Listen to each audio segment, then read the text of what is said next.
All right, well, oil creeping above 61 bucks a barrel at the unofficial start of the summer driving season. You know, gas prices, they've been creeping up as well. Is it a coincidence?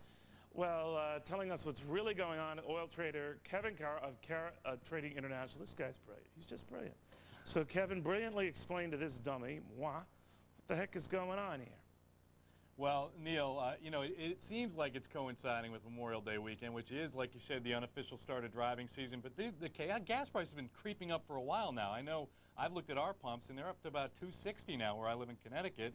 Some states even higher, like California and New Jersey, where they have ridiculous Well, the last taxes. month in particular, what's going on? I thought the whole economy sucked and everything was lousy. What's going on? Yeah, I was ready to slit my wrist listening to your last two guests. You know, bottom line is the crude prices, I think, got a little ahead of themselves. But the scary thing is we've seen less supply of gasoline. I'm sorry. Remember, I'm slow. Crude prices got ahead of themselves on the downside, so they had to make up for that, and hence they're going back up? That's right. Gotcha. I think we swung a little too far to the downside, but now we're seeing that money come back in a little too quick on crude. We have plenty of supply of crude. The problem is none of us use crude. We make it into things that we use, like heating oil and gasoline. And the refiners said, you know what, we're not making enough money on this product right now. We're going to hold back and not make as much anymore until the prices ratchet up. The margins are just too low. So we have less gasoline supply, which, of course, is what we all need. Okay, now everyone always looks at the oil companies as a sinister cabal, and they're out to stick it to us, and this is the Memorial Weekend phenomenon where they always seem to do it. You know the real skinny. What's going on?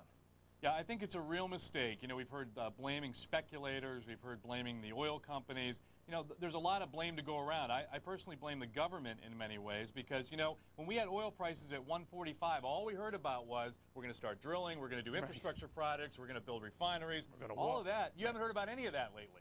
All right, so you don't look at it as the energy companies, though, but it does move rapidly. And does it move in response to the slightest uptick in economic activity, or are these guys in a room who just says, all right, there's a penny or so move, gun it, you know what I mean? Yeah, this is a supply and demand market. You know, if gas isn't moving at the gas station, they're not going to buy as much. The price will go down. You know, I was driving over here to the studio. The roads are packed. Everyone's going away for Memorial Day weekend. Really? You know, Thanks people for are out reminding looking me. That's for good to know. All right, so, yeah, they're packed. Play it out for the rest of the summer. What are we looking at now? If you could just talk in gas prices here.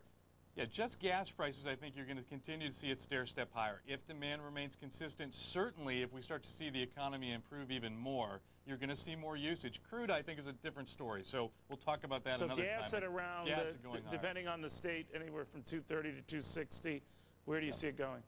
I saw some states about 220, even lower. The key states like New Jersey, California, which is the worst. California may even see $3 a gallon this summer. I think it's likely, certainly for premium. What about by the fall? By the fall, you may see it taper off again. The problem then is going to be heating oil, Neil. Because a lot of the same problem we're having with gasoline right now, we'll have with heating oil in the fall. The other one to worry about, Neil, is diesel for farmers right now. I wrote a big ag report right now available on my website. Diesel for farmers is skyrocketing. This is going to be another big problem for them. And we should point out, and this is one thing I remember you reminding me about, diesel goes up. A lot of people say, I don't use diesel. Farmers do. They have to pass that cost along. Everything you buy in the grocery store goes up as a result. I learned that That's exactly right. Truckers, too. That's right. Kevin, thank you very much, my friend. Have a wonderful weekend. Deal with that traffic. At least you'll tell people in the traffic that things could be worse. You could roll down your window and say, hey, could be worse. Kevin, don't run that air conditioner. Take care, Neil. You too. Meanwhile, transparency, that is what Congressman Elijah Cummings says that he wants.